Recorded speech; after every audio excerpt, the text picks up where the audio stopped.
Here's a news conference on Luka Dončić. Let's listen in.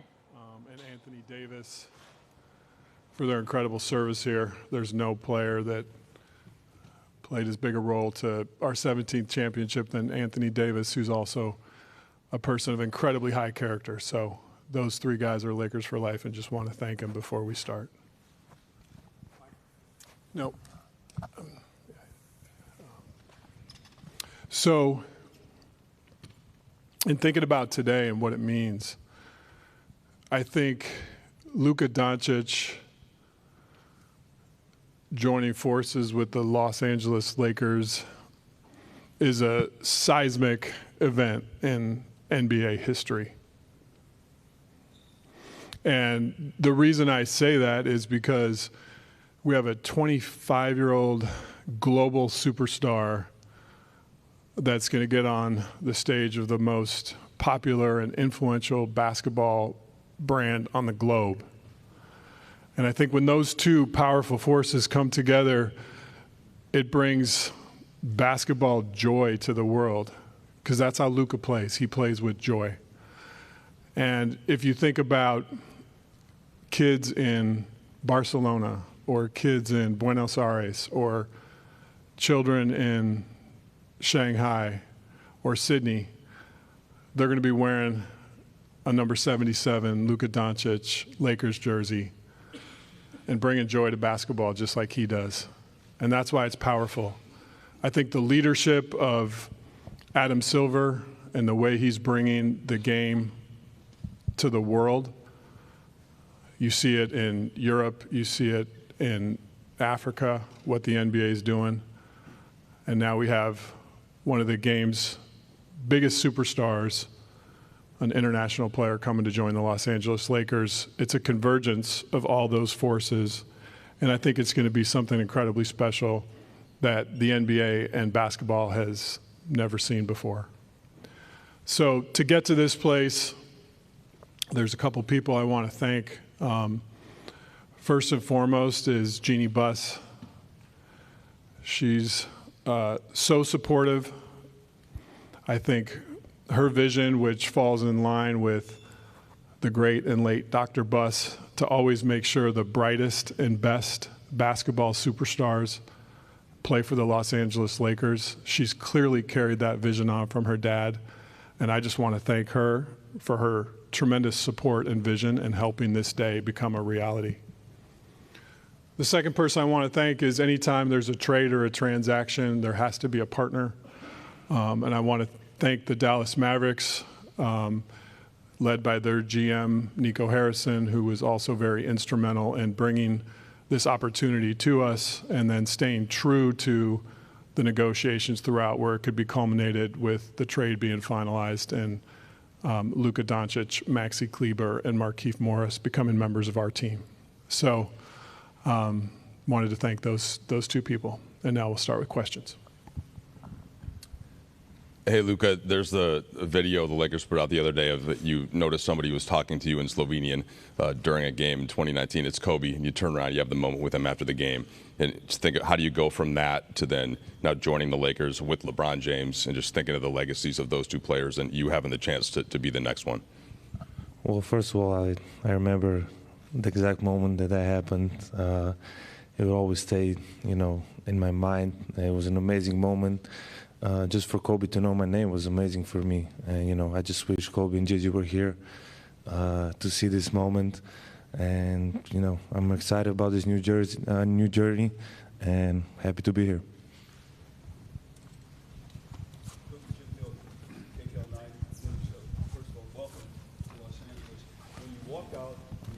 All of us here standing here waiting for you to come. What's your reaction to seeing all of us here to welcome you to Los Angeles? Well, first of all, it's very nice. There's a lot of people here.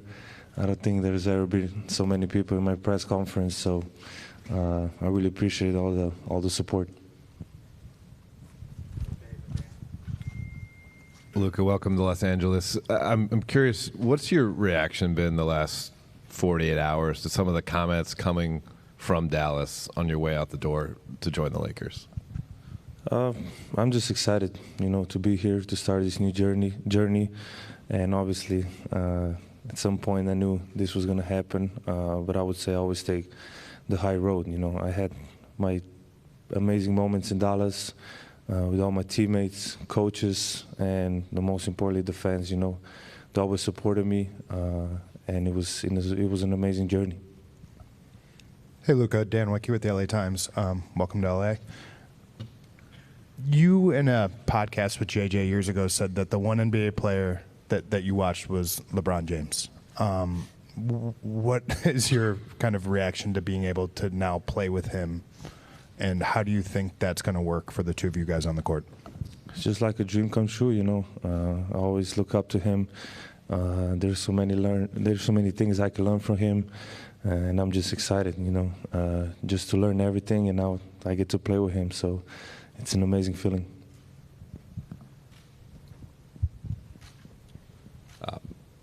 Zdravo, Luka. Jovan Buha with The Athletic. Just kind of following up on that, how do you see you and LeBron specifically, just the two-man game between you? You both can screen for each other, hit guys out of the short roll, create playmaking opportunities. Just how you guys both see the game. Very few can see it that way. Like, how do you see that fit from a passing, playmaking, and just two-man game perspective? Yeah, I think we both make our teammates better. I think our IQ is very high, so I think that's going to help everybody, you know. But obviously, I really haven't think about basketball much these days. But you know, I'm just excited to work with him. I work every day here, so every day that goes by is going to be better. Luka, Kobe Price, SoCal News Group. Welcome to LA. Got one for both you guys. First for you, Luka.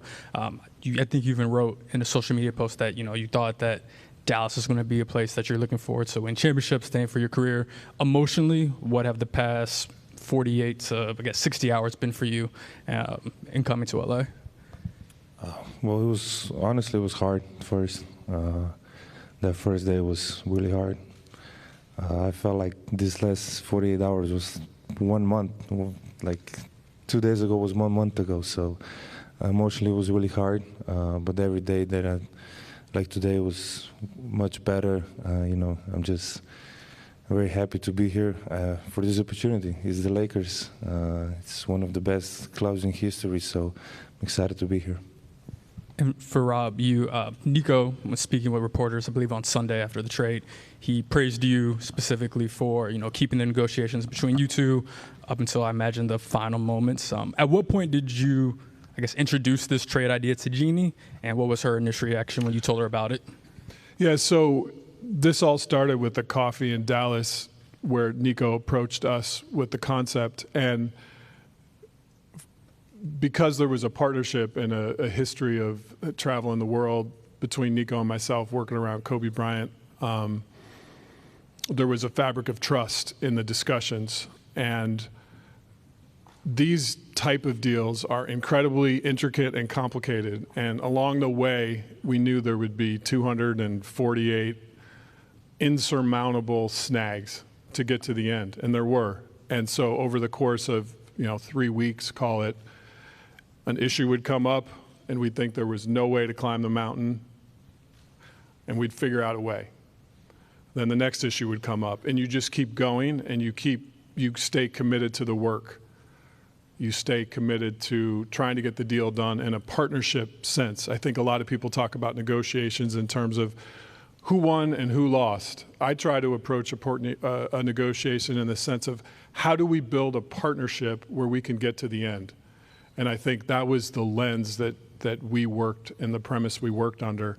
And when the concept was initially introduced to us, it was, hey, the only way we can even have these discussions was if it's between owner and GMs. And there was a commitment to that. And if we broke that commitment by talking to anyone else, this day would never happen. So I think trust was at the center of all those discussions. And I called Jeannie after the coffee in Dallas and brought her in immediately, as I do with everything. Her and I have a really strong working relationship, and the fabric of that is that we share things in real time. And she was extraordinarily excited and hopeful that we could get to the end, which we were able to do.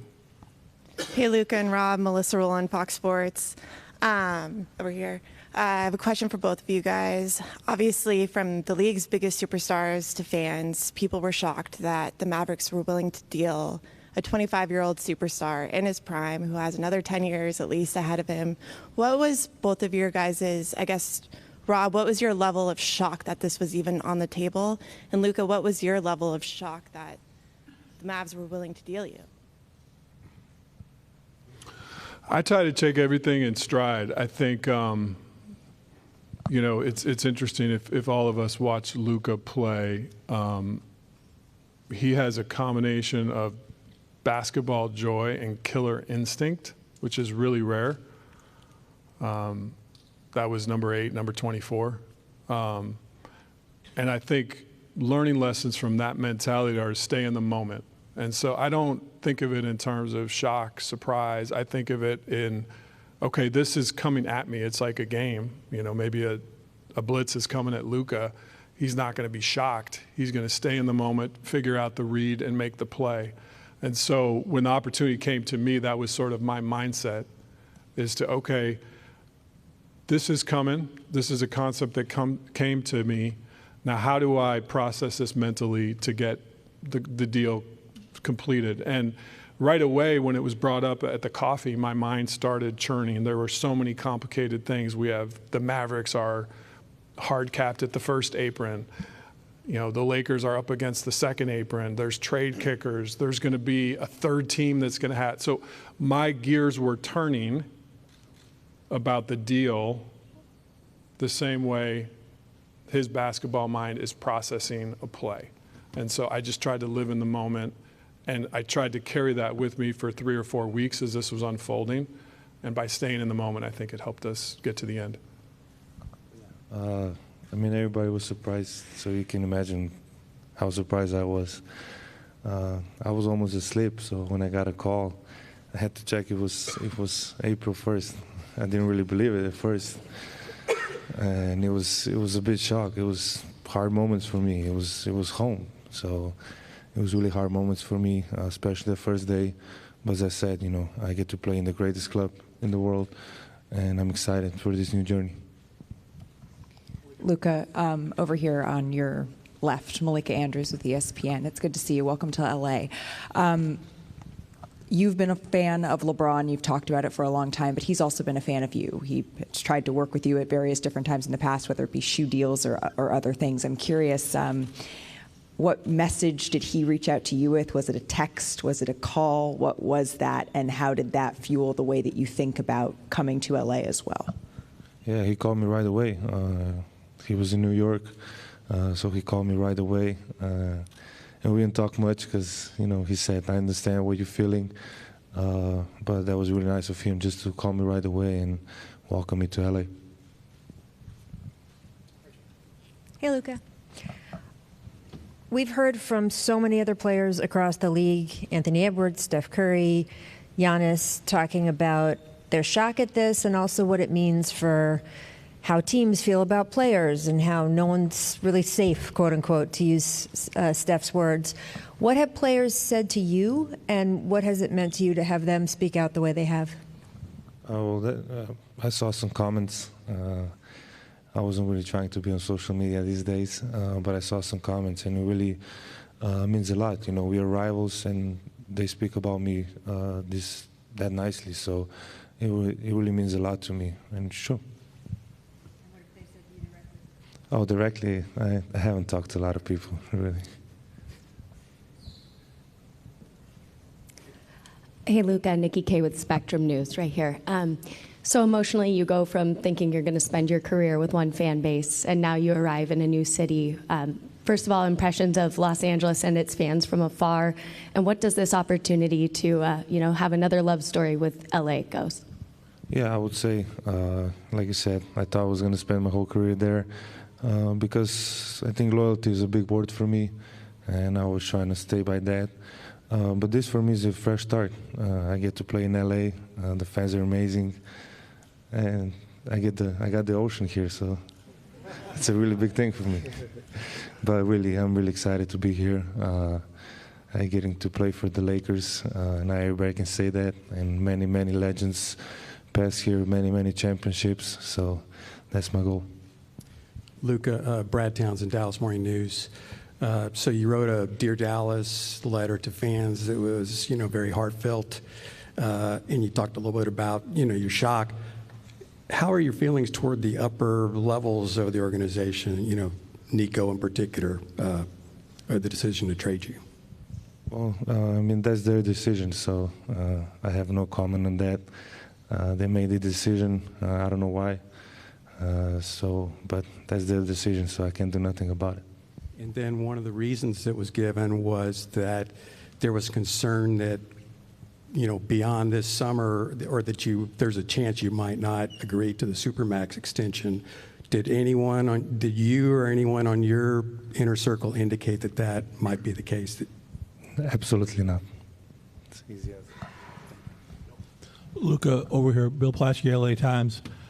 Do you feel you have something to prove? Sorry? Do you feel you have something to prove?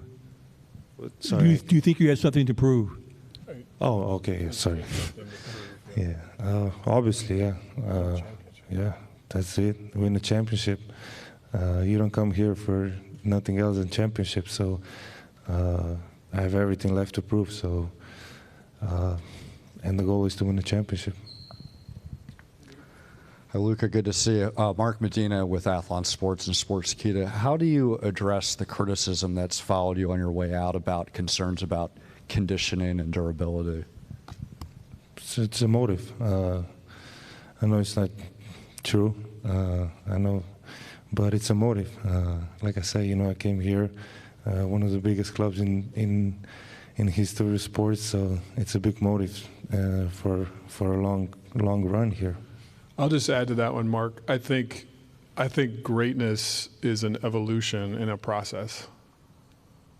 And I think if you're striving for perfection, as we are as an organization or as a player, you're going to have challenges to make yourself better until you don't play anymore. And so I think that's just something to keep in mind. I would assume the question will be forthcoming, when is Luka going to play? I'd rather just take that one head on.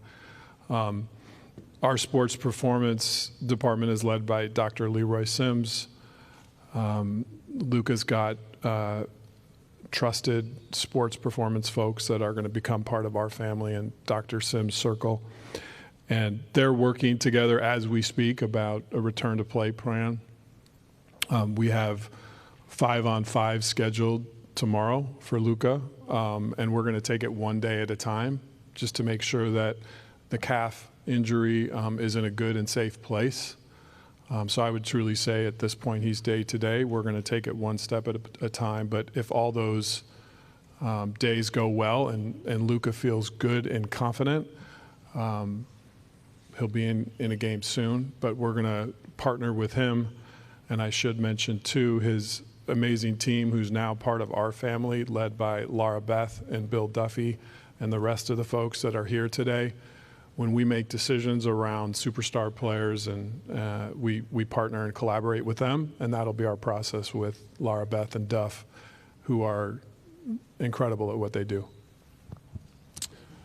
Jared Greenberg with TNT. Rob, you stole my question there. I was going to ask Luka, I guess more about that, just hear from you what this process has been like. You've gone through it now 4 times with this calf. So what have you done to get back on the court? How are you feeling?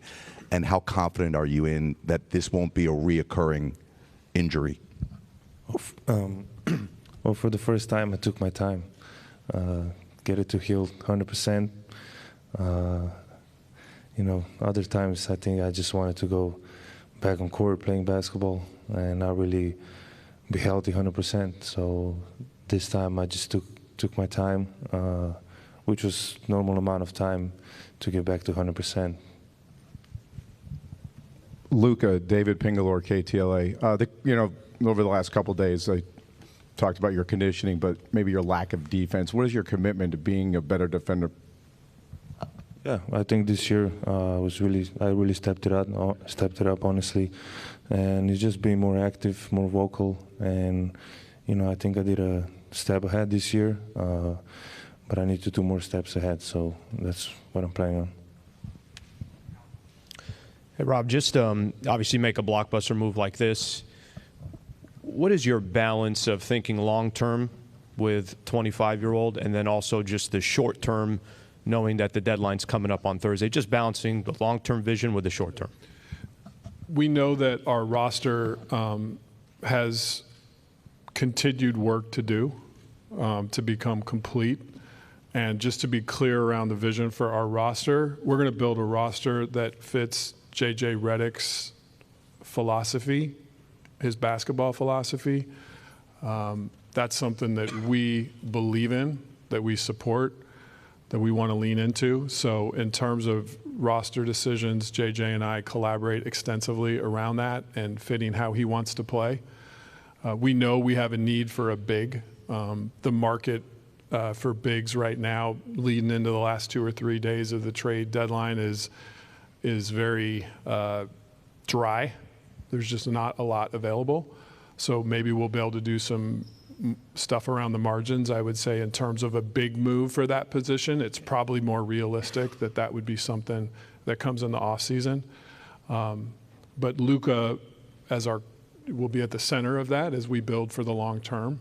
We want to format a team that fits JJ's coaching style and his strengths and his needs to help us win a championship with the other people that are also on our team right now who are going to be a big part of that winning as well.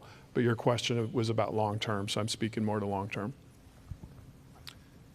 Luka, I know you had about 13 games as a teammate with JJ in Dallas, and just wondered what that was like for you, the relationship that you formed, and then your thoughts about playing for him as a coach.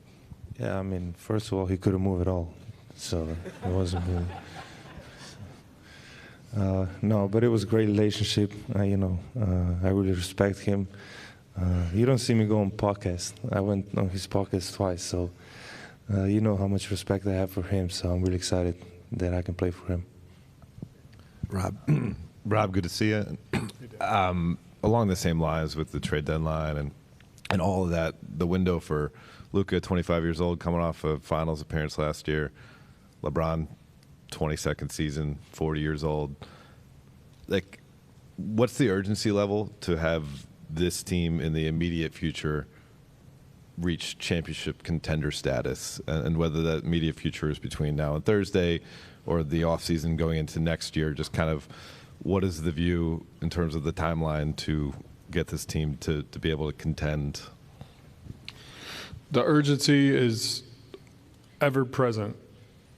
From the first day I started taking this job till I sit in the chair right now, there's always an urgency to win championships. That's what the Lakers set out to do. That's the expectations of our fans, and we're going to put in the work to constantly try to do it. At the same time, you have to be realistic, and if there's not a championship big on the market right now, I can't wave a wand and create that opportunity. We'll continue to work and look for areas that we can complete and fill out the roster. But as we saw with this trade, it takes 2 teams. But we'll continue to build. Luka and I spent some time yesterday up in my office just talking about the players on our roster he's played with and kind of what he sees as sort of short-term and long-term needs. And I think we'll continue to have those basketball discussions and get this roster to a championship level. Luka, Mike mentioned J.J. Redick, your former teammate. You've got Maxey and Markieff over there. Dorian Finney-Smith is a player you've spoken very highly about in the past. Greg St. Jean was a coach you've worked with. How is that going to help as you take on this crazy life change, having all these familiar faces be here for that transition? I think that's a really good thing, to come to a new place, but still know some people. And I think that's mentally, I think that's a really good thing. And they're gonna just help me, the guys that were here, it'll help me learn new stuff about LA, about the team, and it's just helpful to see friendly faces. Edwin Garcia, Silver Screen and Roll. My question's for Pelinka. Rob, when you're talking about a championship caliber big and aligning with J.J. Redick, what do you think the values in that position are required in the modern NBA? versatility, mobility, a vertical lob threat. I think that's a key to the spacing that Luka likes to play with. Competitive. I think, those are some of the core things there. Those players are hard to find, but we'll accomplish the task that's before us. We'll find a way. Rob, over here. As far as just the future and the moves that you're going to be making, designing the roster, planning, how beneficial and important is it for you just to know you have Luka, you have maybe a decade that you can use as a roadmap in terms of just every decision you're looking to make?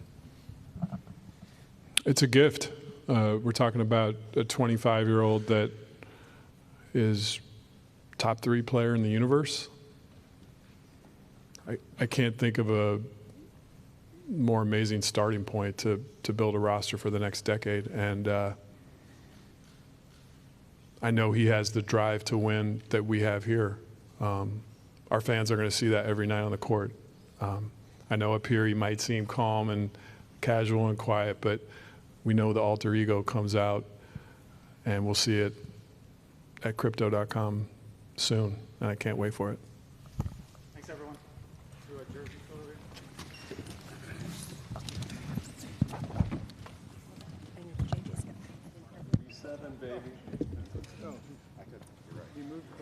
All right, you've been looking at this press conference as the Lakers introduced Luka Dončić to Los Angeles.